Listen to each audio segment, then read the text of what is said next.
नमस्कार दोस्तों, एक बार फिर से आपका स्वागत है हमारे YouTube चैनल पे।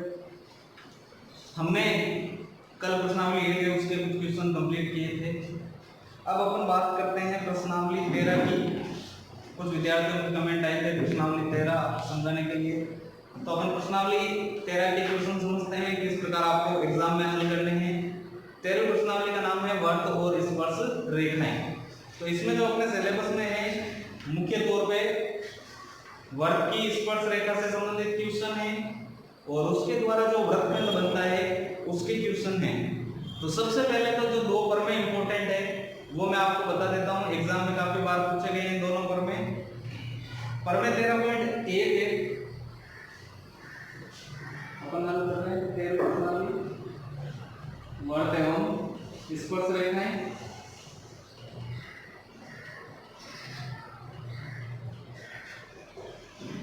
अपन इसकी बात करें तो सबसे पहले प्रमेय जो 13.1 है उसको हम समझते हैं। प्रमेय 13.1 कई बार एग्जाम में पूछा गया है। इसका जो क्वेश्चन बनता है वो प्रमेय लिखा हुआ रहता है पूरा का पूरा और अपने को उसको सिद्ध करके बताना होता है। जैसे क्वेश्चन इसका बनेगा तो ये आएगा, सिद्ध कीजिए कि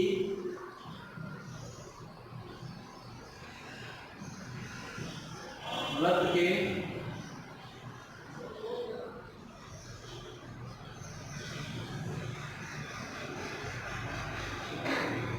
बाह्य बिंदु से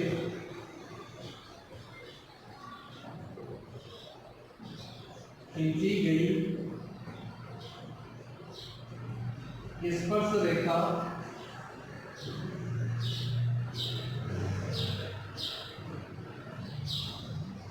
त्रिज्या पर लंब होती है। ये इस प्रकार का क्वेश्चन पूछा जाता है, या थोड़ा घुमा के दे देते हैं जिसमें आता है वृत्त के किसी बिंदु पर खींची गई स्पर्श रेखा उस बिंदु से केंद्र को मिलाने वाली रेखा यानी त्रिज्या पर लंब होती है।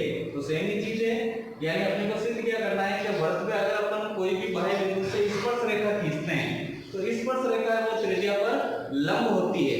लंब होने का अर्थ है वहां पे कितने का कोण बनेगा, 90 डिग्री का। किसके मध्य, स्पर्श रेखा और त्रिज्या के बीच में जो कोण बनेगा वो 90 डिग्री का होता है। इस प्रमेय में अपने को सिद्ध करना है। तो जब भी आप ऐसा क्वेश्चन आता है ये प्रमेय वाला, तो अपने को सबसे पहले इसका चित्र बना के कंप्लीटली पूरा हल करना है। सबसे पहले अपन बात वृत्त की हो रही है तो अपन ये बनाएंगे वृत्त का चित्र। ये मान लेते हैं वृत्त में जिसका केंद्र O है, केंद्र को O से दर्शाते हैं। अब अपने को क्या करना है, स्पर्श रेखा खींचनी है। तो ये अपन खींच लेते हैं स्पर्श रेखा, नाम कुछ भी दे सकते हैं, अपन दे देते हैं A B, और स्पर्श रेखा वृत्त को मान लो यहाँ पे स्पर्श कर रही है तो वहां नाम दे देते हैं C। अब अपने को सिर्फ क्या करना है, वृत्त के बाहर के बिंदु से ये स्पर्श रेखा खींची गई है वो त्रिज्या पे क्या होती है, लंब। यानी त्रिज्या कौन सी होती है, केंद्र से परिधि को मिलाने वाला रेखाखंड त्रिज्या होता है। तो ये अपने होगी इसकी त्रिज्या। तो अपने को सिर्फ क्या करना है, जो OC है वो लंब होगा किस पे, AB पे, या AB है वो लंब होगा OC पे, एक ही बात है। तो ये अपने को सिद्ध करना है। तो जब भी आप हल करते हैं प्रमेय का कोई भी क्वेश्चन आता है तो अपने को सबसे पहले जो क्वेश्चन में दिया गया है वो लिखना है, उसके बाद जो सिद्ध करना है वो लिखना है, और उसके बाद हल करते हैं वो उत्पत्ति कहलाती है, तो उत्पत्ति लिखनी है। तो हल करेंगे तो सबसे पहले लिखेंगे जो दिया गया है। तो दिया गया है, मैं अपने को क्या दिया हुआ था प्रश्न में कि एक वृत्त है जिसके बाहर के बिंदु से स्पर्श रेखा खींची गई है और एक त्रिज्या है। तो वही अपने को दिया गया है, लिखना है कि वो केंद्र वाला वृत्त है जिस पर स्पर्श रेखा कौन है, AB। तो दिया गया हम लिख लेंगे O केंद्र वाले वृत्त पर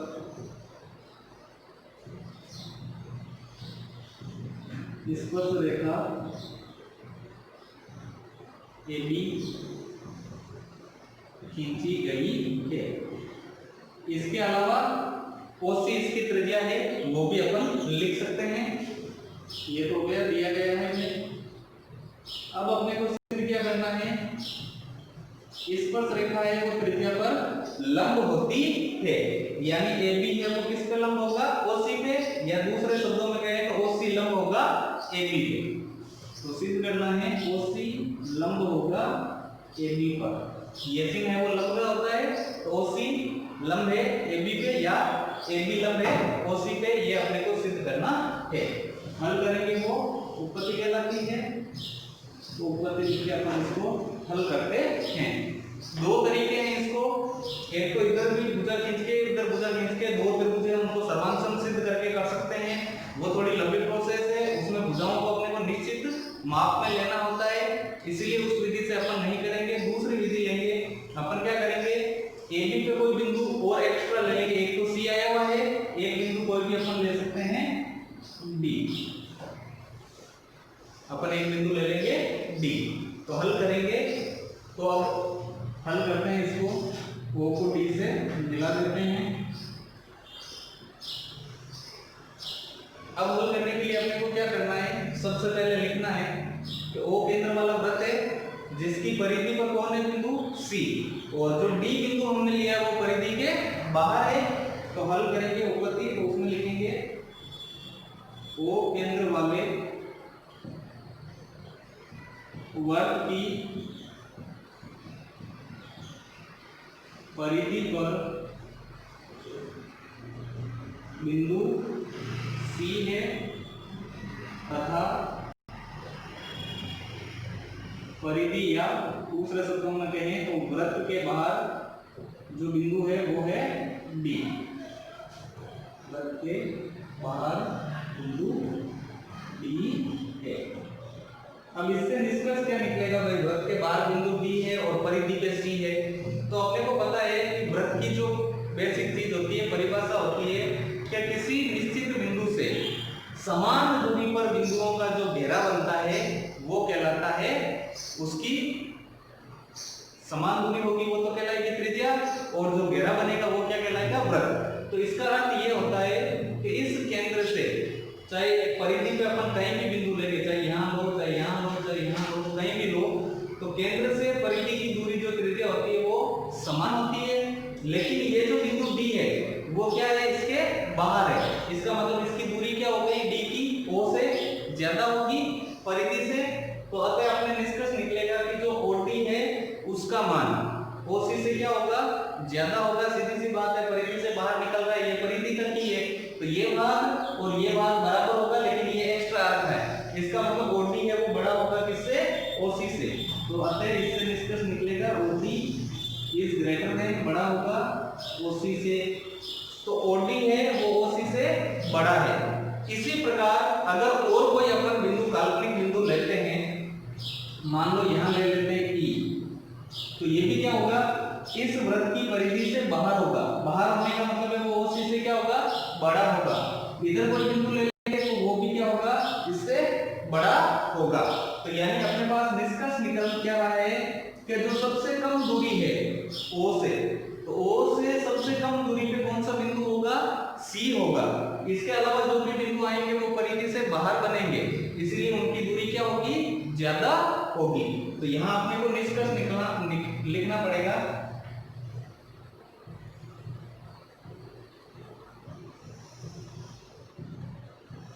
उपरोक्त से निष्कर्ष निकलता है कि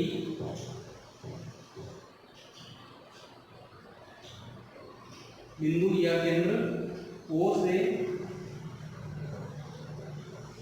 सबसे कम या न्यून दूरी पर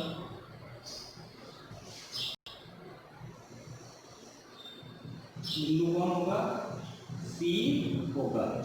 सबसे कम दूरी पे वो बिंदु सी होगा, और कोई भी बिंदु लेंगे वो क्या होगा, ज्यादा दूरी पे होगा। तो सबसे कम दूरी पे बिंदु सी है। तो यहाँ एक बात और आती है कि किसी भी रेखाखंड के अगर कोई बाहर बिंदु लेते हैं, तो ये जैसे रेखाखंड AB है, इसके बाहर एक बिंदु O, तो किसी भी रेखाखंड से अगर बाहर बिंदु O है तो उसकी सबसे कम दूरी है वो उसका क्या होती है, लंब होती है। सबसे कम दूरी है वो 90 डिग्री का कोण बनाती है। तो ये भी अपने को यहाँ लिखना पड़ेगा, क्योंकि रेखाखंड AB से सबसे कम दूरी बिंदु किसकी होगी? O की होगी, अर्थात ये इसका क्या होगा? लंब होगा, अर्थात ये इसका लंब होगा। लंब होने का यही हमने कोशिश करना था, लंब होगा, तो इसलिए OC है वो किस पे लंब होगा? AB पे लंब होगा। OC लंब होगा AB पे, और ये अपना प्रमेय है वो सिद्ध हो जाएगा। उसके बाद एक जो प्रमेय और है वो पूछा जाता है 13.3। ये तो 13.1 है, अब प्रमेय 13.3 समझ लेते हैं अपन।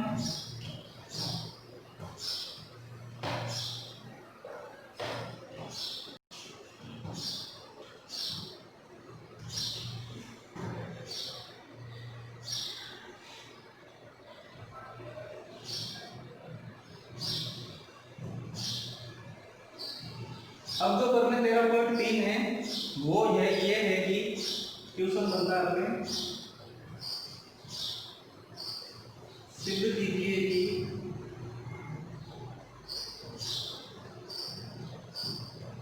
वृत्त के बाह्य बिंदु से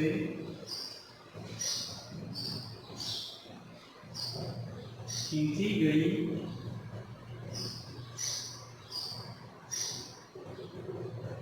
स्पर्श रेखाओं की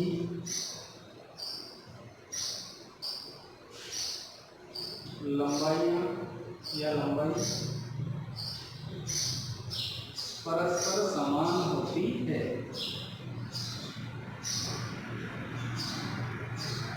ये अपने क्वेश्चन बनता है। उससे पहले एक छोटी सी बात मैं आपको बता देता हूं। जैसे ये कोई वृत्त है, अब अगर वृत्त के बाहर कोई बिंदु है, जैसे ये वृत्त के बाहर मैंने बिंदु लगा दिया, इस बिंदु से अपन कितनी स्पर्श रेखाएं खींच सकते हैं? 2। एक नंबर का क्वेश्चन कई बार पूछा जाता है। वृत्त के अगर कोई बाहर बिंदु होता है तो बाहर के बिंदु से कितनी स्पर्श रेखाएं खींची जा सकती है? 2। अगर कोई वृत्त पर स्थित हो, यानी वृत्त की परिधि पर स्थित हो, जैसे ये बिंदु है, मान लो वृत्त की परिधि, तो इस पे कितनी स्पर्श रेखाएं खींची जा सकती है? 1। वृत्त की परिधि पर अगर कोई बिंदु स्थित होता है तो उससे स्पर्श रेखाएं कितनी खींच सकते हैं? 1। और अगर वृत्त के अंदर कोई बिंदु हो, जैसे ये वृत्त के अंदर बिंदु है, तो इससे अपन स्पर्श रेखा नहीं खींच सकते। तो वृत्त के अंदर स्थित बिंदु से स्पर्श रेखाओं की संख्या होती है 0, क्योंकि ये जो रेखा है अंदर आते ही क्या बनेगी? छेदक रेखा, क्योंकि ये वृत्त को छेद करके निकलेगी, प्रतिच्छेद करेगी। तो वृत्त के अंदर कोई बिंदु होता है तो उससे स्पर्श रेखा नहीं खींची जा सकती, वो कहलाती है छेदक रेखा। और किसी भी वृत्त में अधिकतम समांतर स्पर्श रेखाएं कितनी हो सकती है? तो अगर अपन स्पर्श रेखाएं खींचे तो समांतर होती, तो जैसे ये रेखा खींचती मैंने स्पर्श, ये रेखा खींचती स्पर्श, तो ये जो 2 रेखाएं हैं वो आपस में समांतर हो सकती है। इससे ज्यादा समांतर रेखाएं नहीं आती वृत्त के लिए, क्योंकि अगर और रेखा खींचेंगे वो इसको प्रतिच्छेद करेगी, तो वो प्रतिच्छेदी या छेदक रेखा हो जाएगी। यहां बनाएंगे तो भी वो क्या हो जाएगी? प्रतिच्छेदी यानी छेदक रेखा। तो वृत्त में समांतर स्पर्श रेखाओं की संख्या कितनी हो सकती है? 2। तो ये 3-4 छोटी-छोटी चीजें जो मैंने बताई है, 1 नंबर की क्वेश्चन में अक्सर पूछी जाती है, तो आपको पता होना चाहिए। वापस सुन लो अगर पता नहीं, ध्यान नहीं दिया हो तो। वृत्त के अगर बाहर बिंदु होता है तो उससे 2 स्पर्श रेखाएं खींच सकते हैं। वृत्त की परिधि पर कोई बिंदु होता है, यानी वृत्त पर होता है, तो उससे 1 स्पर्श रेखा खींच सकते हैं। वृत्त के अंदर कोई बिंदु होता है तो उससे स्पर्श रेखाओं की संख्या 0 होती है, स्पर्श रेखा नहीं खींची जा सकती।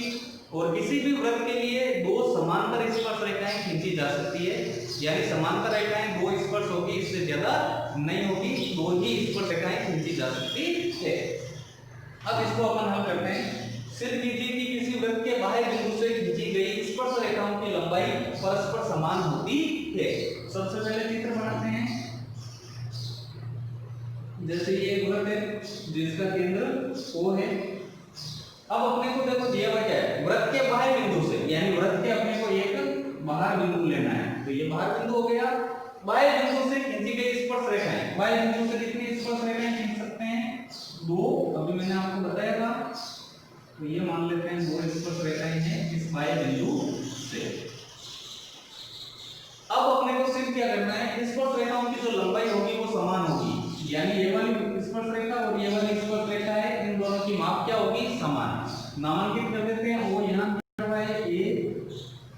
इधर बी दे देते हैं, इधर सी, इनको मिला लेते हैं, ओ को बी से मिला देंगे, ओ को सी से मिला देंगे और फिर ओ को ए से मिला देंगे। अब प्रमेय सिद्ध करना है तो हल करेंगे, तो सबसे पहले दिया गया है वो लिखेंगे। तो प्रश्न में अपने को दिया गया क्या है, ओ केंद्र वाला वृत्त है जिसके बाहर बिंदु ए है और ए से स्पर्श रेखा AB और AC खींची हुई है। तो ये अपन लिख लेंगे, दिया गया है, तो दिया गया में लिखेंगे ओ केंद्र वाले वर्त पर बाह्य बिंदु ए से स्पर्श रेखाएं AB व AC खींची गई है, ये अपने को दिया हुआ है। अब अपने को सिद्ध क्या करना है, स्पर्श रेखाओं की लंबाई समान होगी। तो स्पर्श रेखा कौन है, AB और AC, ये दोनों बराबर होगी, ये अपने को सिद्ध करना है। तो सिद्ध करना है AB के बराबर होगी AC, हल करेंगे वो कहलाती है ऊपर। अब देखो AB और AC को बराबर लाना है, तो AB से अगर अपन ध्यान दें तो AB से त्रिभुज बन रहा है ABO और AC से त्रिभुज बन रहा है ACO। तो इन दोनों त्रिभुजों का अपने को प्रयोग करना पड़ेगा। अब ये दोनों भुजाएं बराबर करनी है, तो दो त्रिभुजों में भुजाएं बराबर कब होती है, जब वो त्रिभुज सर्वांगसम हो। तो यानी कि इस त्रिभुज को और इस त्रिभुज को अपने को क्या सिद्ध करना पड़ेगा, सर्वांगसम। त्रिभुज सर्वांगसम होंगे तो भुजाएं बराबर होगी और ये दोनों बराबर आ जाएगी, बिल्कुल इजी सा है। तो AB के लिए त्रिभुज बनेगा ABO, तो लिखेंगे त्रिभुज ABO। दूसरा AC के लिए त्रिभुज बनेगा ACO, तो लिखेंगे त्रिभुज ACO में। अब दोनों को सर्वांगसम सिद्ध करना है, तो सर्वांगसम सिद्ध करने के लिए अपने पास नियम जो है वो है SSS, यानी भुजा भुजा भुजा, SAS AAA RHS, ये सब नियम होते हैं। तो इन नियमों में अपन क्या करते हैं, जहां पे सर्वांगसम सिद्ध करना हो या समरूप सिद्ध करना हो, तो अपने को तीन समानताएं ढूंढनी रहती है दोनों त्रिभुजों की परस्पर। तो अपन यहाँ तीन समानताएं देखेंगे। सबसे पहले देखो इस त्रिभुज में OB और इस त्रिभुज में OC, OB और OC बराबर होगी नहीं होगी। अभी मैंने बताया था वृत्त की विशेषता क्या होती है, केंद्र से परिधि की दूरी है वो सभी बिंदुओं पे समान रहती है, यानी त्रिज्या होती है। तो इस त्रिभुज में OB आ रखी है, इस त्रिभुज में OC, तो OB और OC दोनों त्रिज्या है और त्रिज्या वृत्त की बराबर होती है, तो लिख लेंगे OB बराबर OC है। और आगे कारण लिखना होता है, तो कारण लिख लेंगे दोनों ही क्या है, त्रिज्याएं है। दूसरी समानता देखो, इस त्रिभुज में OA आ रखी है और वापस इस त्रिभुज का चयन करेंगे उसमें भी OA, तो दोनों में OA आ रखा है, तो लिख देंगे OA के बराबर है OA। और दोनों में है तो दोनों में जो होता है उसको इंग्लिश में कॉमन बोलते हैं, हिंदी में वेनिस्ट, तो इसलिए ये दोनों में कॉमन है यानी वेनिस्ट है, तो लिख देंगे वेनिस्ट भुजाएं है। तीसरी समानता भी हमने पिछला वर्ग में पढ़ा था, स्पर्श रेखा और त्रिज्या के बीच कितने का कोण बनता है, 90 डिग्री का। तो ये स्पर्श रेखा है और ये त्रिज्या, ये जो कोण है वो कितने डिग्री का होगा, 90 डिग्री का लंब होगा। स्पर्श रेखा और त्रिज्या के बीच में फिर कोण कितने का बनेगा, 90 डिग्री का लंब होता है। तो इस त्रिभुज का ये कोण 90 का है, इसका ये 90 का है, तो इसलिए ये दोनों बराबर होंगे। तो इस कोण का नाम ABO, तो कोण ABO बराबर होगा, इसका नाम है ACO। और ये हमें कहां से प्राप्त हुआ, पिछले प्रमेय से, यानी प्रमेय 13.1 से। पूरा कारण लिखने की जरूरत नहीं है, सीधा लिख देंगे प्रमेय 13.1 से। तो हो गई तीन समानता, OB भुजा है, OAB भुजा है और ये कोण, यानी दो बार भुजा और एक बार कोण। भुजा को इंग्लिश में साइड बोलते हैं और जो कोण होता है उसको एंगल। तो यहीं से इसको S लेते हैं, इसको A। तो दो बार भुजा एक बार कोण, यानी दो बार S और एक बार A, तो नियम बन जाएगा SAS। तो लिख देंगे SAS नियम से दोनों त्रिभुज आपस में क्या होंगे, सर्वांगसम, क्योंकि तीन समानताएं आ रही है। तो त्रिभुज ABO सर्वांगसम होगा त्रिभुज ACO। अब ये दोनों त्रिभुज सर्वांगसम है, तो सर्वांगसम का अर्थ होता है सर्वांगसम, यानी सभी भुजाएं और कोण बराबर होने चाहिए, समान होने चाहिए। तो इसलिए इस त्रिभुज की AB भुजा और इस त्रिभुज की AC भुजा क्या हो जाएगी, बराबर। तो आप लिख देंगे AB के बराबर होगी AC। तो यही अपने को सिद्ध करना था प्रमेय में। तो बिल्कुल इजी सफर में है, आसानी से कर सकते हैं। उसके बाद इस प्रश्नावली में आपके कुछ क्वेश्चन आएंगे वृत्तखंड के। तो वृत्तखंड को अपन समझ लेते हैं। वृत्तखंड होता क्या है, एकांतर वृत्तखंड क्या होता है।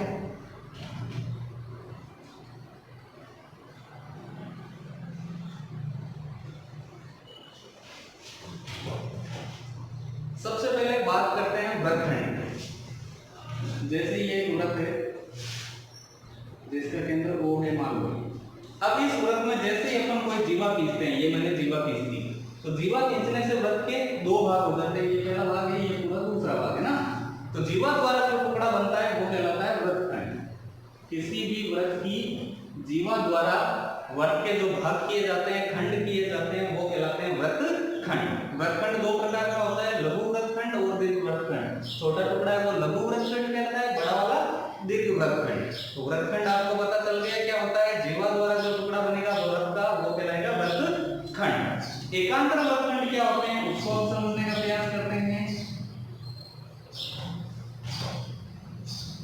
अब स्पर्श रेखा से संबंधित है, तो स्पर्श रेखा और वृत्तखंड दोनों को अपन साथ में लेके करते हैं। जैसे ये एक वृत्त है जिसका केंद्र O है, ये मान लेते हैं अपन एक इसकी स्पर्श रेखा है जिसका नाम है AB, या स्पर्श कर रही है वहां पे नाम ले देते हैं अपन C। फिर ऐसे मैं इसमें जीवाएं खींच देता हूँ 3-4, जैसे 4 जीवाएं खींच दी मान लो। अब देखो जीवा द्वारा जो टुकड़ा बनेगा वो तो वृत्तखंड है। ये जीवा है, इसके द्वारा टुकड़ा बन रहा है तो वृत्तखंड, ये भी वृत्तखंड है, ये भी वृत्तखंड और ये भी वृत्तखंड। एकांतर वृत्तखंड क्या होता है।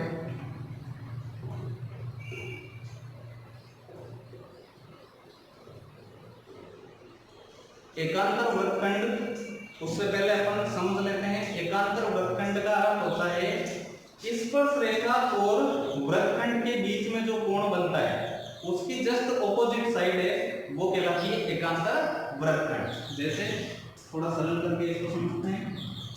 ये स्पर्श रेखा है, ये मान लेते हैं जीवा है, केंद्र O है।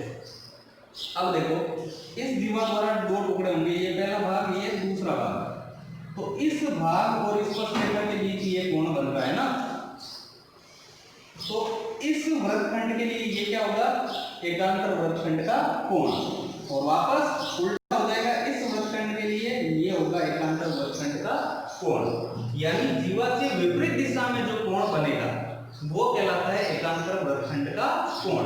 जीवा की दिशा में नहीं, एकांतर का अर्थ यही होता है। संगत कोण, एकांतर कोण हमने पढ़े हैं।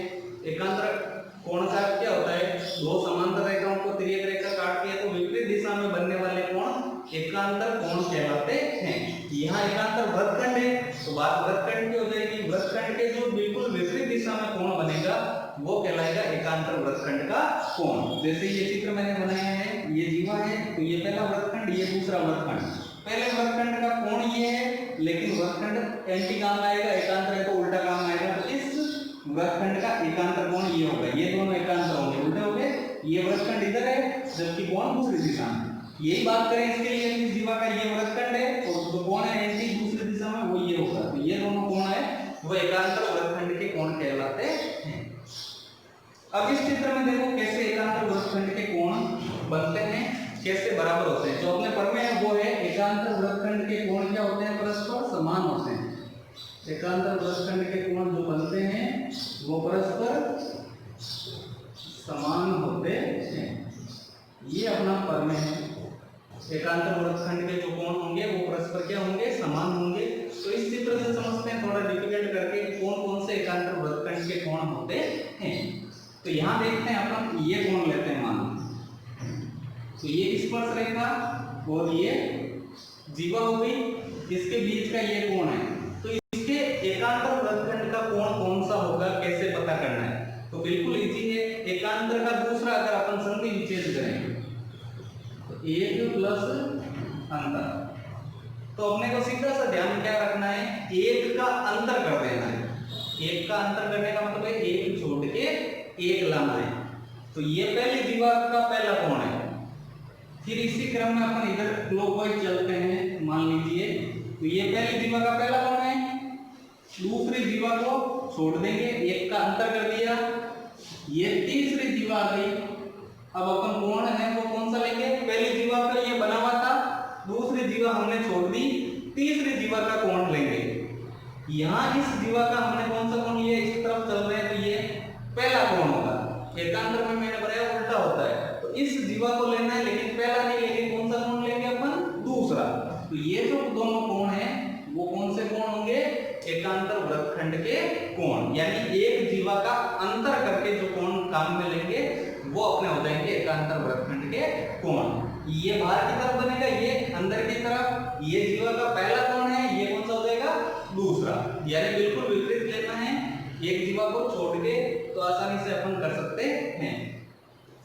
इस कोण का अगर लेना हो तो कैसे लेंगे, देखो ये पहली जीवा है, अगर इस डायरेक्शन में, अगर अपन डायरेक्शन यहां से चेंज करें, इस डायरेक्शन में चलते हैं मान लेते हैं, तो ये पहली जीवा है वो हमने ले ली, पहला कोण है ना, दूसरी जीवा अपन छोड़ देंगे, तीसरी जीवा का कोण लेना है। तो ये पहली जीवा का पहला कोण है, तो इसलिए दूसरी को छोड़ेंगे और तीसरी का कौन सा कोण लेंगे, यहाँ पहला लिया है तो वहां दूसरा, तो इस जीवा का ये दूसरा कोण। तो ये कोण और ये कोण है वो कैसे होंगे, एकांतर वृत्तखंड के कोण होंगे। इस प्रकार के क्वेश्चन है वो अपने को करने होते हैं एकांतर वृत्तखंड के कोण। तो इस प्रश्नावली में ये अपने तीन ही चीजें हैं जो अपने को पता होनी चाहिए। वर्ग के बाह्य बिंदु से खींची गई स्पर्श रेखा त्रिज्या के साथ 90 डिग्री का कोण बनाती है, यानी लंब होती है। पहला प्रमेय वो हमने किया था।